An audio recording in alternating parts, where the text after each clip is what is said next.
Hello, welcome back. Thank you for joining me again. In this session, we'll be talking about the circle.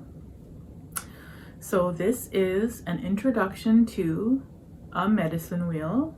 It is an example to understand that we are all equal. We all have value and gifts. We all belong. No one is above or below anyone else. We all have an equal voice in the circle. Mino bima de zewin. This is an example of a medicine wheel. It's important to note that the teachings I'm sharing today are the teachings I have received. Medicine wheel directions, colors, and teachings may vary nation to nation, community to community, and even family to family. For example, we always start in the east and go clockwise. Other nations may go counterclockwise or even have different colors altogether. I'm Anishinaabe and I'm speaking from my worldview. I'll share more about that in a moment.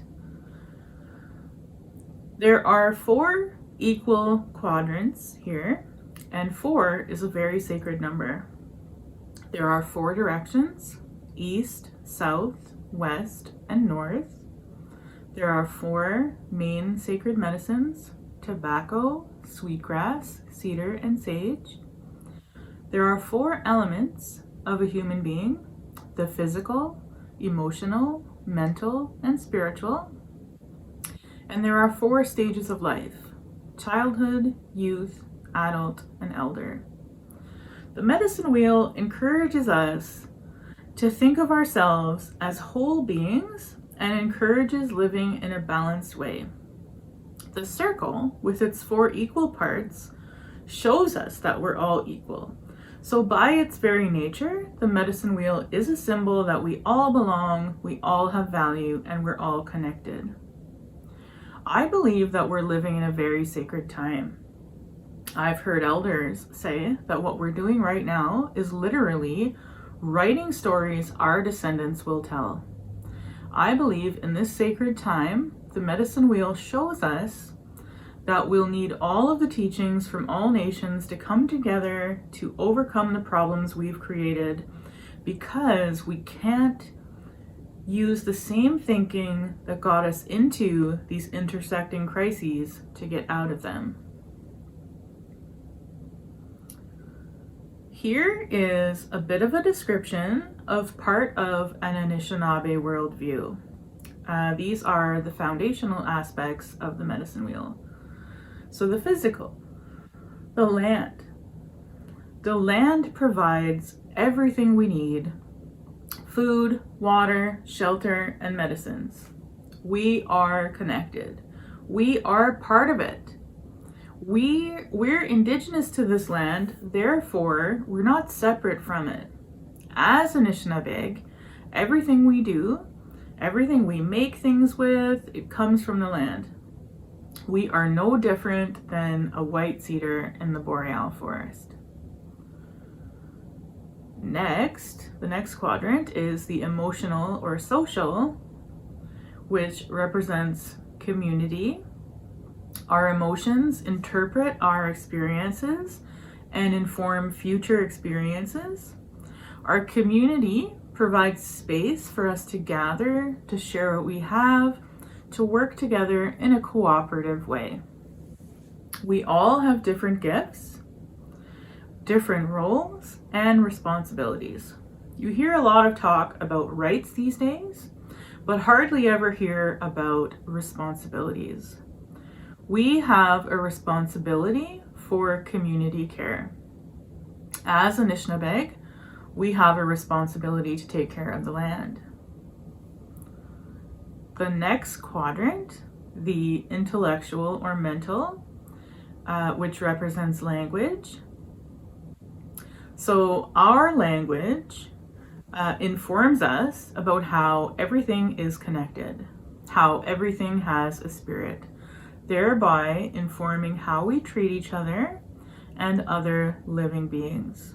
Our language comes from the land, and it has millennia worth of natural history embedded into it. The Anishinaabemowin word for respect is Manachitowin. The first part of that word, Manachi, describes a reciprocal relationship. The animals, the plants, the medicines, they all know that we rely on them to survive. We need them to take care of us. And so we have to have that reciprocal care with them. It means we respect them. We are grateful to them for helping us, and we take only what we need. And lastly, the spiritual or cultural quadrant. Culture for Anishinaabeg is all encompassing. It's the way we do things, the way we live, ceremony. Everything is ceremony. When we're born, that's a ceremony. When we die, that's a ceremony. People may tend to think of a ceremony as simply a ritual, but it's so much more than that. Our lives are the longest ceremony that we're doing. Ceremony reminds us that we're sacred beings and reminds us to walk in a sacred way always. I want to propose an idea to you about what it means to be mindful in your everyday life. Being mindful essentially means being fully engaged in the present moment, whatever it is that you are doing in that moment. I want to propose an idea, and I'm going to use making and eating a meal for an example. If there is something else that comes to mind for you to practice this type of mindfulness for a short time, feel free to do that instead. I want you to think about this the next time you are preparing a meal for yourself. Paying attention to all of your senses while you are gathering your ingredients, preparing the different ones as they become part of your dish. Keep paying attention as you serve and plate your food for yourself. If you don't have a place that is dedicated to eating your meals, clear off an area for you to do that for at least one meal. Our relationship with food can sometimes be complicated for various reasons. For this one meal, I want you to simply observe. Pay attention to those senses without judgment. If you have any sort of judging thoughts about yourself or the food you're preparing, just observe those thoughts. You don't have to agree or disagree with any thought that passes your mind. Just observe that thought passing by like waves in the ocean or clouds in the sky. Place your plate down and anything else you might use, whether that's a glass of water or cutlery or other. Make sure you're free of distractions. Sometimes people read or watch some type of media content while they're eating. For this one meal, I want you to set all of those distractions aside. Pay attention as you eat your meal. Be fully engaged in how your senses are perceiving the meal. Pay attention to anything that might be coming up for you. You may wish to journal about your experience after you finished your meal or other mindful living activity. Perhaps you've noticed something that you've never noticed before, or perhaps some feelings or emotions come up for you. You may wish to incorporate this type of mindful activity into your life on an ongoing basis. Know that with practice, you will probably notice more and more. That is mindful living. Here is another mindfulness tool that you can use. This is a perhaps useful tool to use in times of stress. You can familiarize yourself with this technique now by practicing, and then you can say this to yourself quietly, or if you're in another place with other people, you don't have to say it out loud, but rather just think about it. If it is safe for you to remove your focus for a few moments, Then take a deep breath.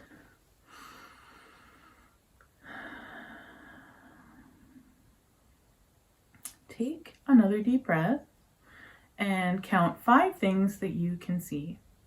It can be anything in your immediate area or off in the distance.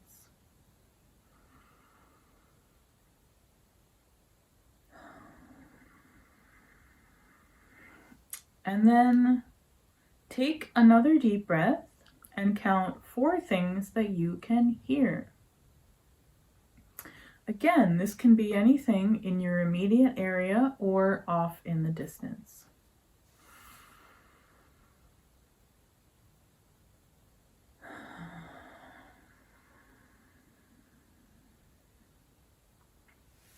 Take another deep breath and count 3 things that you can feel with your sense of touch. This can be the chair you're sitting in, if you're sitting down, the floor your feet are touching. It can be the comfy socks on your feet or another piece of clothing. It can be anything that's touching you or that you are touching.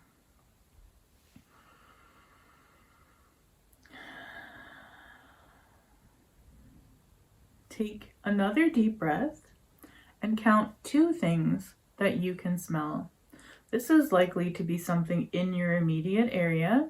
Perhaps it's the scent of a body care product you use, or something you or someone else has eaten recently.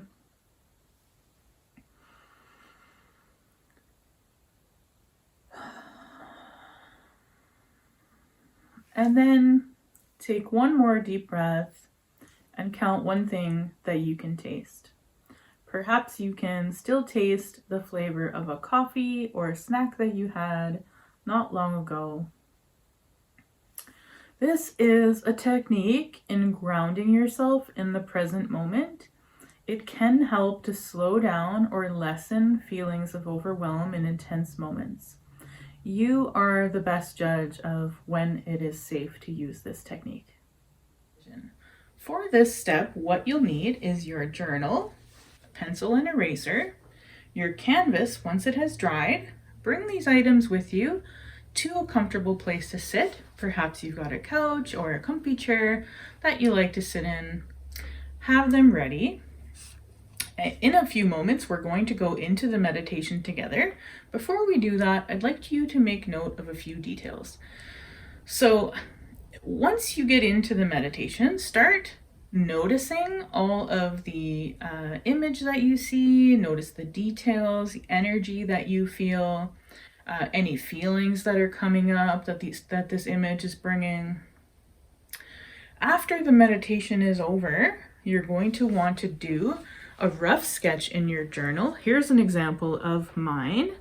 A rough sketch like this. So it doesn't necessarily have to look how you think your painting should look, but the most important things are getting all of the information down about the details, the energies, or any feelings that you had during the meditation. You might also want to write some things down that you saw so that you can remember them as well. And when you're ready, you can go ahead and play the meditation. Before you begin, you'll need your journal or a piece of paper and pencil and eraser or charcoal. Get seated comfortably. Close your eyes if it feels comfortable to do so. Gently bring your attention to your breathing. Notice as you breathe in and out.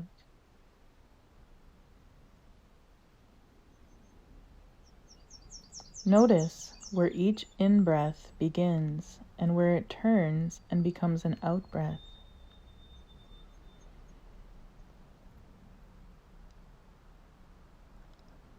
Notice the space between breaths.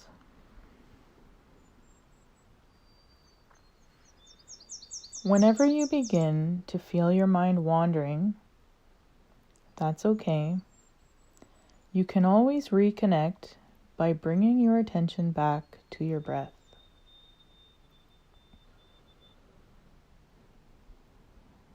You can bring your attention back as many times as needed.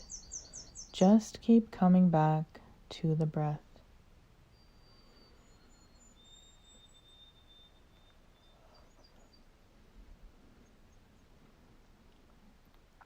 Take a deep cleansing breath and imagine roots growing from under your feet and your seat. These roots grow deep into the earth. The earth holds you and loves you and provides you with everything you need. You may wish to think thoughts of gratitude for keeping you grounded during your practice and for providing you with everything you need.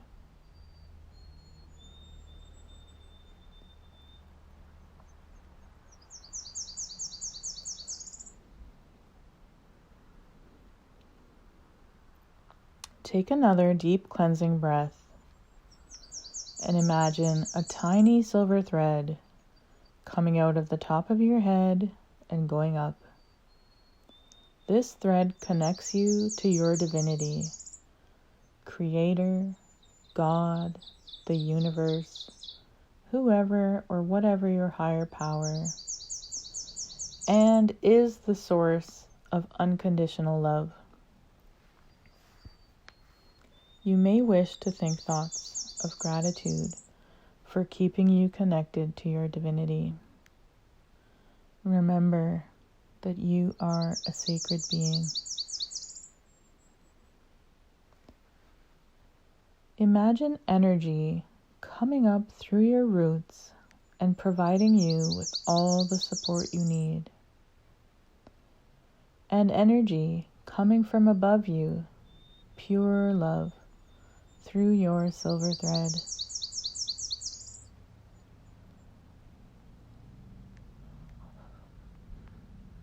This energy flows and meets right in your heart center.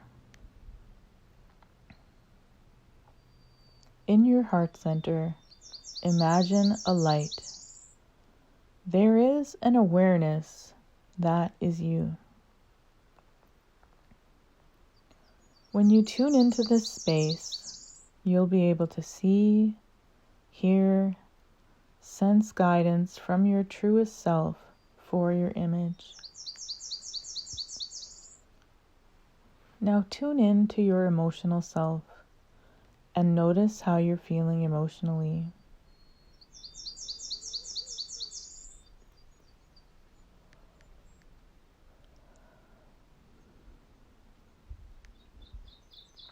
There is no wrong feeling.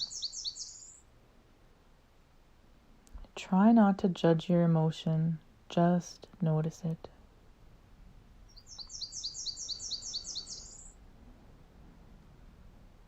Now tune into your physical self and notice how you feel in your body in the physical space. Notice where your body is touching the floor and cushion.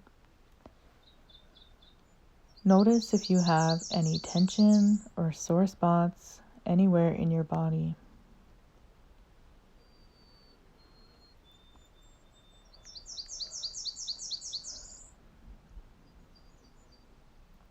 Send some extra tender loving kindness to those spots.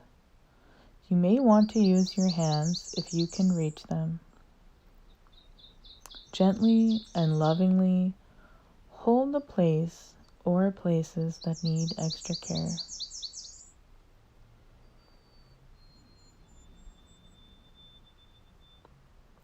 Now tune in to your mental self and notice your thoughts. Try not to judge your thoughts, just notice them.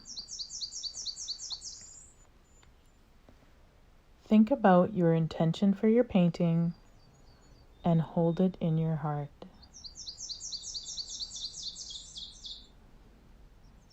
Keeping your eyes closed, pick up your pencil and bring it to the paper.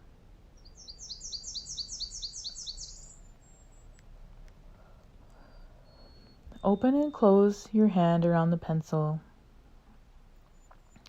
Feel the weight of your pencil in your hand. Experiment and experience how it feels to begin making marks on the paper.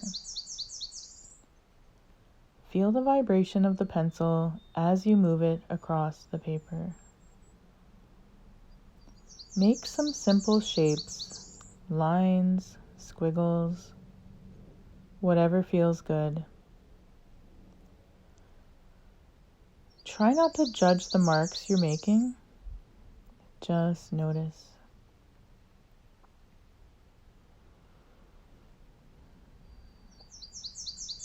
Keep paying attention to your breath.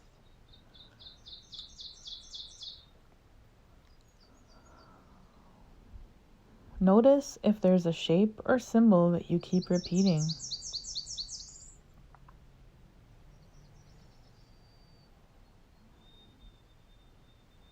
Keep breathing. Keep bringing your focus back to your breath. Are you feeling rushed? Try to slow that feeling down. Everything happens in divine timing. Now, turn the page or turn your paper over and tune into your heart center.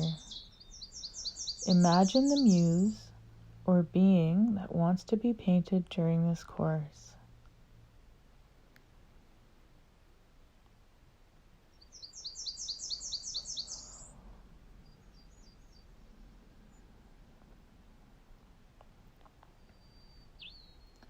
Explore if you're seeing or hearing or sensing anything from your muse.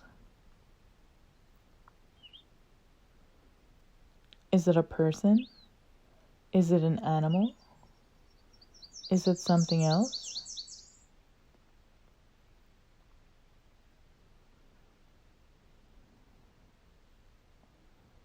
Open your eyes if you had them closed. Make a quick sketch of the image that you saw. Stick figures are okay. Remember, the most important part of this sketch is getting all the information down that is coming from your muse. Are there any other people, items, or animals around your being? Are there any symbols?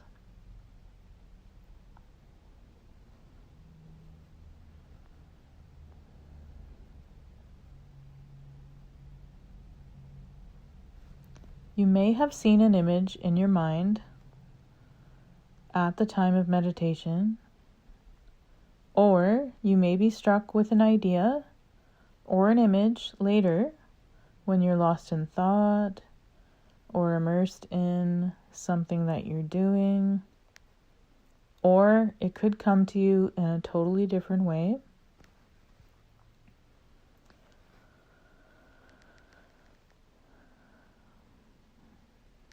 You can do this meditation again anytime you want in the comfort of your home.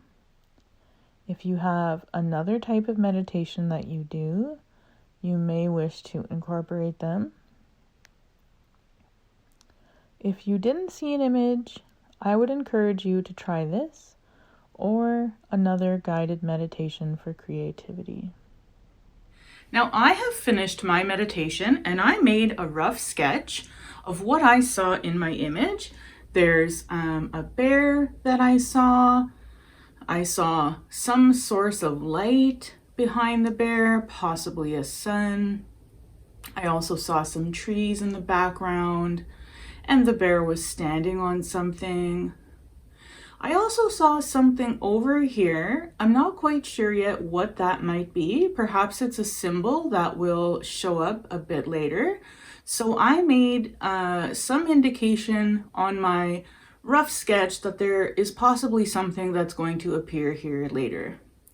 Now, once you have finished your rough sketch, I recommend that you make a second sketch, and this time I want you to think more about the composition of your image, and what that means is where you want everything to show up on your canvas. So you can see the bear here again, the tree, representation of the tree or trees that I saw back here, the sun.